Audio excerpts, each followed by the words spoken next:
Здравствуйте! В эфире информационный выпуск Амши Кушара. Сегодня в программе. В Центре стратегических исследований при президенте Республики Абхазия прошел круглый стол. По решению градостроительного совета Сухумский пирс восстановят с теми же габаритами, ажурностью и легкостью. Российские специалисты проводят комплексное медицинское обследование, включающее анализ крови и электрокардиограмму.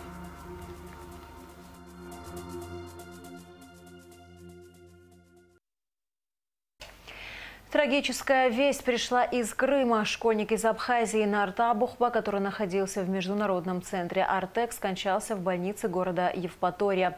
Об этом сообщила пресс-служба президента. По предварительной информации, смерть подростка наступила в результате осложнения от острой респираторной вирусной инфекции. Несмотря на все меры, предпринятые врачами, жизнь Нарта Абухба спасти не удалось. О случившемся немедленно был проинформирован президент Бадра Гунба. Глава государства назвал смерть ребенка большой трагедией и выразил глубокие соболезнования родным и близким Нарта Абухба. Президент поручил премьер-министру Владимиру Делба координировать во взаимодействии с российской стороной вопросы, связанные с доставкой тела скончавшегося ребенка на родину. Продолжаем выпуск. Указом президента Бадры Гунба в соответствии с Конституцией Республики Абхазия по согласованию с Учимчирским районным собранием Кация Алхаз Зурабович назначен главой администрации Учимчирского района. Ранее депутаты Учимчирского районного собрания единогласно проголосовали за кандидатуру Алхаса Кация на пост главы администрации. За выдающиеся заслуги в создании высокохудожественных произведений живописи, а также за вклад в подготовку и воспитание новых творческих кадров Руслану Габле присвоено почетное звание «Заслуженный художник Республики Абхазия». Президент Абхазии Бадра Гунба объявил об этом на открытии персональной выставки художника в музее Банка Абхазии. Глава государства поздравил Руслана Габля с присвоением почетного звания. Персональные выставки Габля не проводились около 17 лет, но творческая жизнь автора не останавливалась. На выставке представлены портреты, образы выдающихся современников автора, натюрморты. Выставка будет доступна до 25 апреля. Минтранс сообщил о запуске продажи авиабилетов в Абхазию. Прямые перелеты между Россией и Абхазией будут возобновлены 3 мая. На эту дату запланирован первый рейс авиакомпании «Юфт Аэро» из Москвы в Сухум. 6 мая начнутся полеты авиакомпании «Икар» из Нижнего Новгорода в Сухум. В Народном собрании прошло расширенное заседание парламентского комитета по экономической политике, реформам и информационным технологиям, который провел его председатель Резо Зантария. Подробности в материале Алики Трапш. В работе парламентского комитета по законопроекту о развитии малого и среднего предпринимательства в Абхазии приняли участие представители торгово-промышленной палаты, министерств по налогам и сборам и финансов. Председатель комитета по экономической политике и реформам Резо Зантария рассказал о значимости и необходимости данного законопроекта для республики. Законопроект сегодня нужен нашему обществу. Там, где есть бизнес, и мы четко понимаем, что бизнес сегодня и деловые круги, и деловое общество нашей республики являются главными плательщиками налога. И бюджет образуют они. И чем больше их деловая активность, и чем больше им мы создаем комфортные условия для работы, мы все четко понимаем, что будут больше поступления налоговых.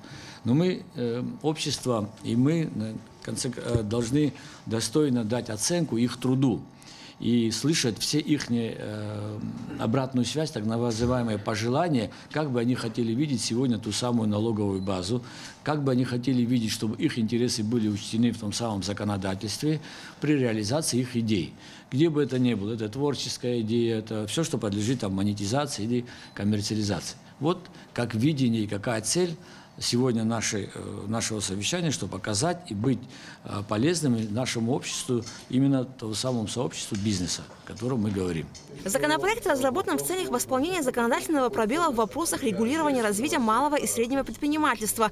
Комитет подробно рассмотрел все статьи закона. Так, в проекте определены категории субъектов малого и среднего предпринимательства. Субъекты экономической деятельности разделены на 3 категории – микро, малые и средние предприятия. К какой именно категории будет отнесен субъект предпринимательства, предпринимательства будет зависеть от критериев, таких как количество работников и объем выручки. Комитет рассмотрел предложения, поступившие от Министерств финансов по налогам и сборам и Торгово-промышленной палаты. В соответствии с нашим законом, действующим законодательством, при регистрации юридических лиц они используют, наверное, вот эту норму минимального размера уставного капитала. Я думаю, практически большинство, наверное, существенное большинство организаций при регистрации определяют именно этот размер уставного капитала в размере 18 тысяч, если я не ошибаюсь. И потом по этому критерию, в принципе, пытаться определить, какому субъекту малого или среднего предпринимательства относится организация, я думаю, это точно будет не совсем, наверное, верно. И, наверное, тоже нужно по отраслям определять объем и оборота, и численности работников. Среднесписочный и оборот – это главный критерий, который будет определяться. Но на практике выйдет так, что одно предприятие может отвечать одному критерию среднесписочному, а по второму обороту будет выходить за пределы верх. Нам необходимо привлечь дополнительные ресурсы для того, чтобы обработать статистические данные, какие отрасли сегодня работают, какие сферы сегодня задействованы. Так просто с воздуха взять показатели очень сложно. В целях координированного взаимодействия между органами государственной власти и субъектами малого и среднего предпринимательства в законе предусмотрено создание консультативного совета по малым и средним предприятиям. Также законопроект о развитии малого и среднего предпринимательства регламентирует финансовую, кредитную и инвестиционную поддержку малого и среднего бизнеса государством, которое сочетает в себе налоговые льготы, систему кредитования. В проекте закона детальным образом содержатся нормы, определяющие защиту прав и законных интересов субъектов малых и средних предприятий. Комитет рассмотрел все предложения и поправки. В скором времени законопроект о развитии малого и среднего предпринимательства будет вынесен на рассмотрение сессии парламента. Аля Катравш, Камила Джопуа, Абхазское телевидение. 38 аппаратов по добыче криптовалют изъято сотрудниками районных отделов внутренних дел в ходе рейдовых мероприятий. В случае обнаружения таких фактов сотрудники МВД обращаются с просьбой сообщить в органы внутренних дел по телефонам доверия 229 72 73 920 20 95. Все сообщения анонимны и конфиденциальны. Сотрудниками районных отделов внутренних дел в ходе рейдовых мероприятий изъято 38 аппаратов по добыче криптовалют. Незаконно хранил запрещенное оборудование. В количестве 10 единиц Голумян Николай Альбертович, житель села Баслата. 4 майнинг-аппарата изъято у жителя села Нижняя Шира Устян Сергея Геворковича. Также в селе Нижняя Шира по улице Пабба в домовладении Чмелян Андроника Арутюновича было изъято 5 майнинг-аппаратов. В том же домовладении хранились еще 7 аппаратов по добыче криптовалют, принадлежащие Чмелян Сергею Андрониковичу. Оперативно-профилактические мероприятия провели сотрудники оперативной службы и милиции общественной безопасности отдела внутренних дел по Сухумскому району. Все изъятое оборудование передано в Госстандарт Республики Абхазия.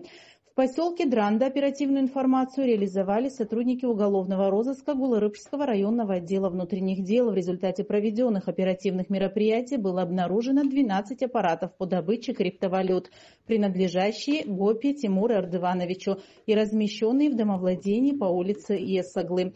Оборудование демонтировано и изъято. Сотрудники ГТК совместно с сотрудниками милиции и СГБ выявили еще 41 аппарат для добычи криптовалют. Аппараты располагались в подсобном нежилом помещении дома номер 96 по улице Имама Шамиля в Сухуме. Они принадлежали гражданину ВОБа. Аппараты изъяты. Материалы дела направлены в отдел дознания и таможенных расследований ГТК Абхазии. Нужна ли Абхазии реформа избирательной системы? Этот вопрос стал темой круглого стола, организованного Центром стратегических исследований при президенте республики. Своим мнением поделились руководитель администрации президента Беслан-Эшба, депутаты парламента, ученые и члены общественной палаты. Репортаж Гугуцы Вардания. Государство находится в той точке, когда назрела необходимость реформы избирательной системы. В этом направлении в стенах парламента работает Конституционная комиссия, отметил в начале встречи руководитель Центра стратегических исследований при президенте Вячеслав Чирикба. Он рассказал о минусах и плюсах пропорциональной, смешанной, мажоритарной избирательных систем. Каждая система имеет плюсы и минусы. И вот эта смешанная система, она-то и призвана выбрать самое лучшее, то, что в двух системах есть, и нивелировать негативные какие-то моменты. Вот в чем привлекательность вот этой системы в наших условиях? В частности, в том случае, если это будет смешанная система. Избиратели будут голосовать не только за личности, но также и за программу, которую выступает та или иная политическая партия. Это, кстати, будет способствовать, в частности, и партии строительства. У нас еще процесс еще как бы только начинается, да, реальных партий строительства. Это будет тоже стимул для строительства партии. Кроме того, нам необходимы современные, динамичные, отвечающие духу времени политические партии, как часть политической системы страны. Депутаты парламента Дауд Хутаба и Инар Гицба считают, что мажоритарная избирательная система подходит сегодняшним реалиям Абхазии. Однако изменения в выборном законодательстве, безусловно, нужны. Я считаю, что партийная система на сегодняшний день нам совершенно не подходит, а смешанная она создает риски очень серьезные для того, чтобы со временем перейти уже, соответственно, пропорционально к партийной системе. Поэтому, если даже мы пойдем по этому пути, а я всегда участвую в дискуссиях по этому вопросу, то нам нужно будет, конечно, обдумать все риски и предусмотреть все сдержки и противовесы в этом отношении. То здесь в нашем контексте еще необходимо учитывать какие-то этнокультурные, демографические особенности, исторический контекст принимать во внимание. И я тоже склоняюсь к тому, что на данном этапе исторического развития, конечно, мажоритарная система отвечает больше нашему укладу жизни, что ли, и личный контакт с избирателем. Участники круглого стола подчеркнули, что есть консенсус по поводу необходимости изменения избирательной системы республики, но пока еще в государстве не пришли к пониманию того, какие именно перемены требуются. Общество меняется. Может быть, сегодня есть запрос на смешанную систему, и стоит действительно какие-то ее элементы попробовать и привнести эти элементы в избирательную систему. Если мы увидим, что в обществе оно не откликается, можно вернуться, откатить обратно к уже мажоритарной системе. Может быть, настолько общество это воспримет, что мы уйдем в пропорциональную систему. Если ничего не менять, ничего происходить и не будет. Мы наблюдаем один и тот же кризис, который повторяется из раза в раз, он лишь усугубляется по последствиям. Мне кажется, обязательно реформу избирательной системы нужно рассматривать в общем контексте изменения взаимоотношений между ветвями власти, снижение полномочий президента, повышение роли парламента, повышение прозрачности, публичности, открытости власти. Вот в рамках этой, если мы сделаем таким образом, то необходимым дополнением станет реформа избирательной системы. Среди участников круглого стола ученые, депутаты, судьи, юристы, представители Общественной палаты и администрации президента республики. Позицию действующего президента вы прекрасно знаете, слышали, это было несколько раз озвучено, что в принципе можно пойти по пути, в смысле, да, смешанной системы. Но поэтому, конечно, под все нужно готовить экспертное мнение, как вот было здесь сказано, все за и против. Прекрасное выступление мы послушали. Есть наработки, я как знаю, у Общественной палаты, у депутатского корпуса есть свое мнение. Я думаю, такую работу надо продолжать. В рамках встречи отмечалось, что не существует идеальной избирательной системы. Можно говорить и рассматривать достоинства или недостатки и выбирать лучший путь. Вопрос изменений в Конституции обсуждается и в Общественной палате, однако единого мнения все еще нет. Я думаю, что то законодательство и избирательное, и вообще законодательство, наша Конституция, они до сих пор не наполнились практическим содержанием. То есть мы не реализуем все те достоинства, которые заложены в законах, в Конституции, в том числе и по общественным организациям, некоммерческим. Мы считаем, что элемент именно мажоритарной части обязательно нужно оставить. В каком соотношении, 50 на 50 или там более или менее, это уже вопрос технический, который можно обсуждать. Далее, что касается недостатков мажоритарной системы, мы считаем, что, и тут очень много было сказано, я соглашусь с предыдущими ораторами о том, что вопрос компетенции и квалификации. То есть от законодательного органа требуется не только взаимосвязь с избирателями и решение вопросов того или иного округа, тех или иных мест, которые они представляют, но в том числе и представление, вернее, именно решение общих государственных вопросов. В ходе ходе обсуждения участники также рассмотрели международный опыт. В целом мероприятие стало площадкой для конструктивного диалога и обмена мнениями. Гугут Савардани, Налквинже, Абхазское телевидение. Сухумский пирс восстановят таким, каким он был раньше, с теми же габаритами, ажурностью и легкостью. Такое решение принято на заседании градостроительного совета в администрации города. Также был рассмотрен вопрос о настенных муралах.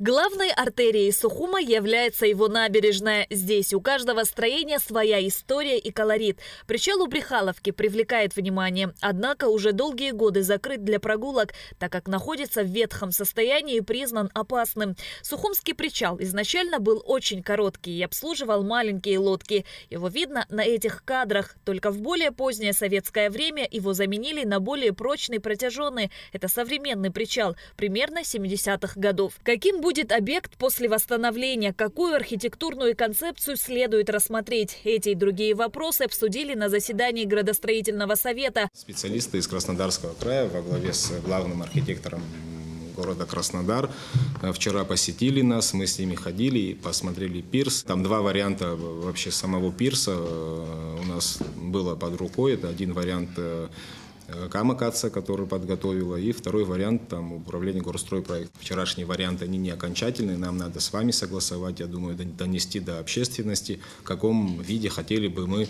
видеть данный пирс. Времени очень мало.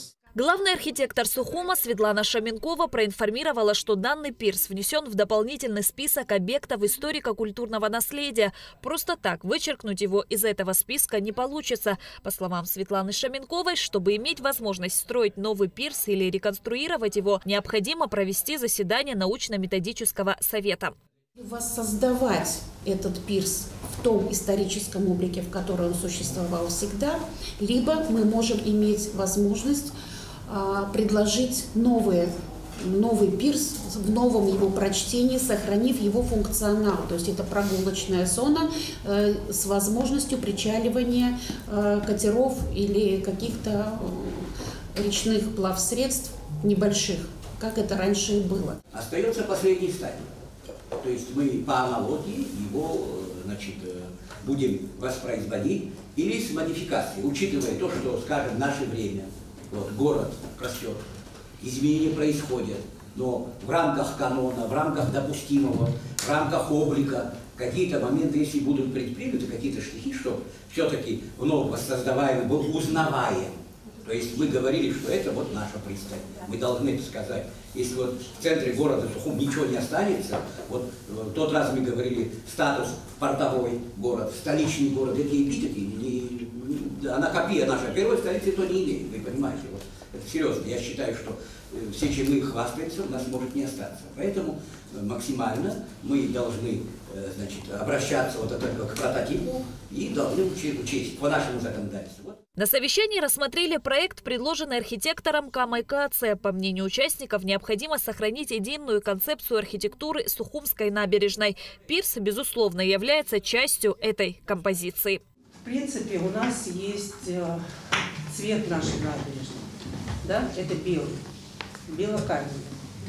Да, у нас есть, опять же, какая-то архитектурная одна идея, да, набережной. Есть Сухумский фонарь, да, который по всей набережной, так сказать, распространен. Он очень аутентичен, да, то есть он очень уникален.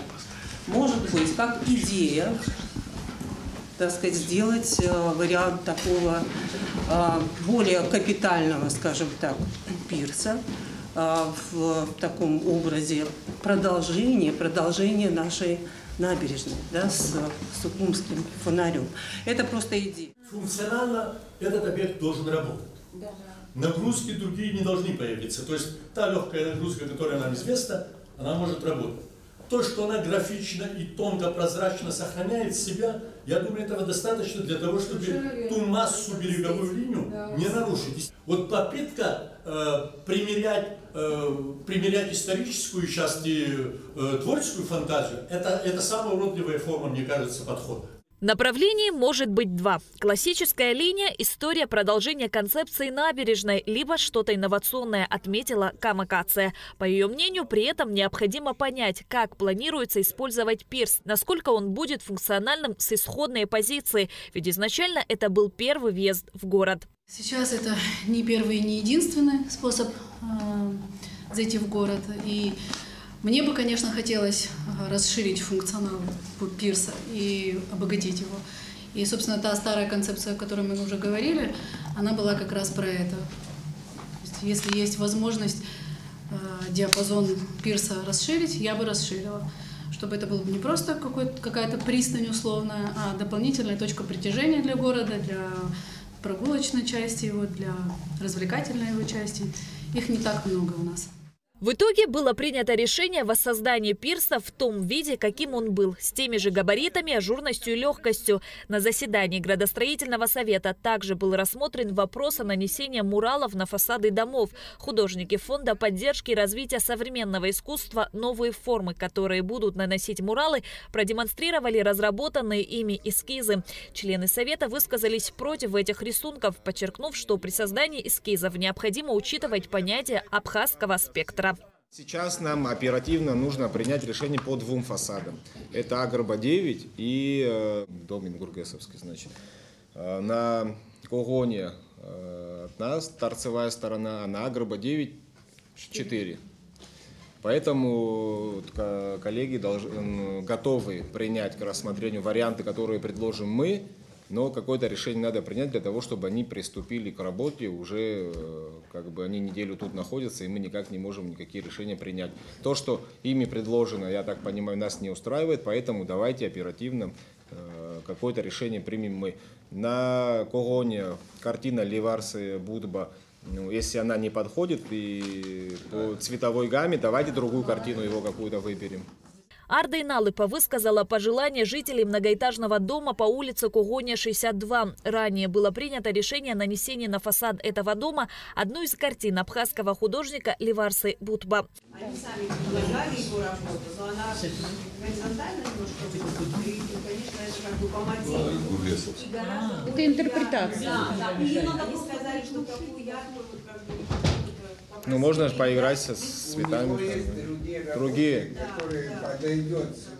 По итогам обсуждения было принято решение заменить картину на другую работу Ливарсы Будба, а по улице Агарба-9 эскиз мурала будет представлен в ближайшее время.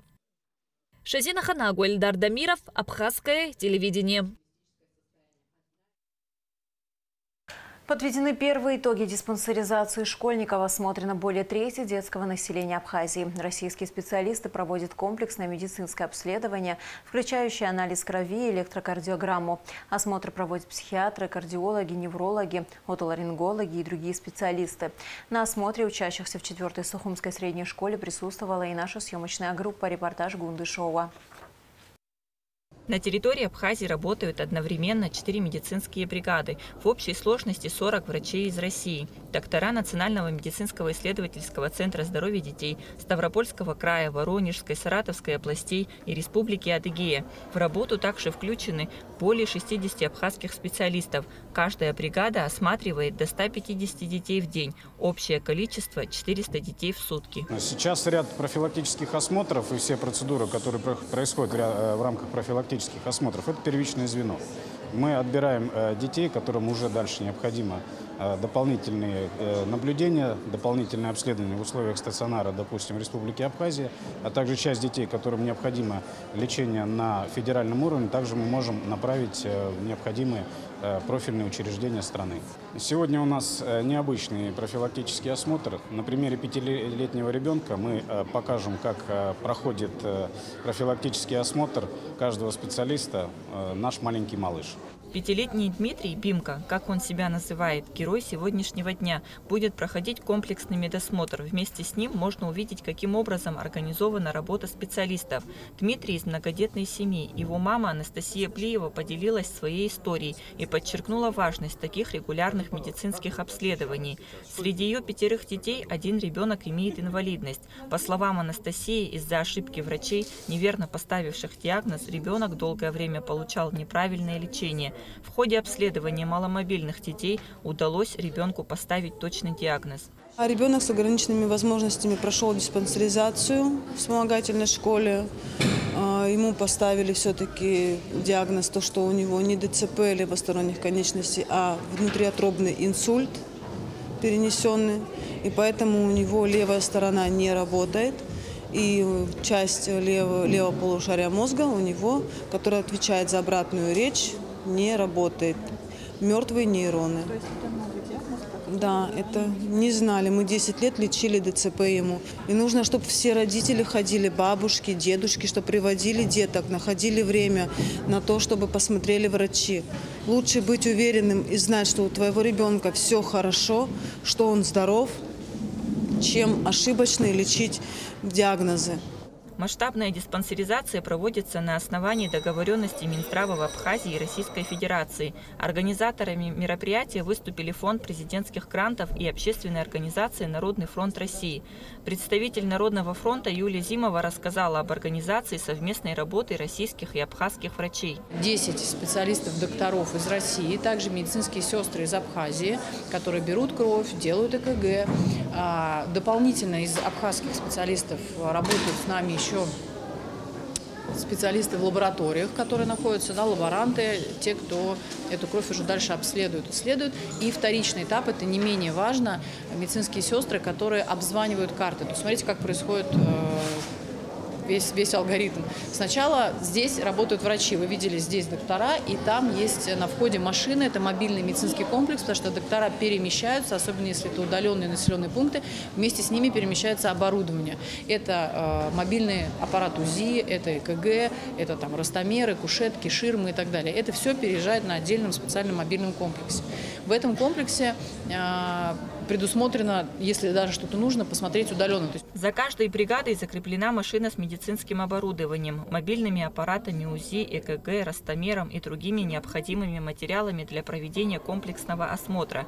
На осмотр одного ребенка уходит примерно 30 минут.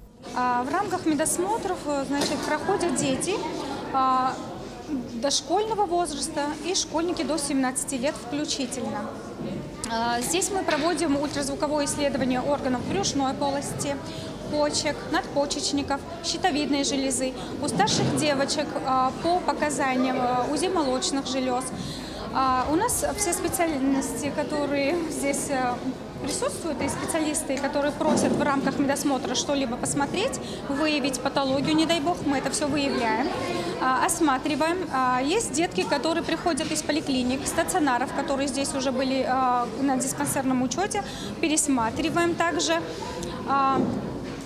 И родители, которые просят что-то смотреть от участковых докторов, естественно, мы не отказываем. Анализы ежедневно проводятся в 3 лабораториях страны по 4 типам исследования. В сутки не менее 1200 результатов. Осмотры уже завершены в Ачамчирском и Сухумском районах. Подходят к концу в Гудаутском и Галском. Продолжаются в Гагре, также в городе Сухум. Масштабная диспансеризация началась в Абхазии 12 февраля и завершится в конце мая. За это время планируют осмотреть около 25 тысяч детей. Гундашова, Алексея Гухава, Абхазское телевидение. С 25 по 27 апреля пройдет диктант Победы, который напишут в более чем 80 странах мира. Об этом сообщает Русский дом в Абхазии. Вопросы будут посвящены событиям Второй мировой войны и вкладу стран в Великую Победу. Диктант будет проводиться в русских домах, школах и университетах, посольствах и генконсульствах России, а также впервые на базе партнерских русских домов и зарубежных приходов Русской Православной Церкви. Присоединиться можно и онлайн на сайте 25 апреля. И в завершении выпуска о погоде. В среду 16 апреля в Абхазии ожидается облачная с прояснениями погода. Ночью местами дождь, туман, днем без осадков. Температура воздуха ночью 3,8, днем 8-13 градусов. Температура морской воды 11 градусов.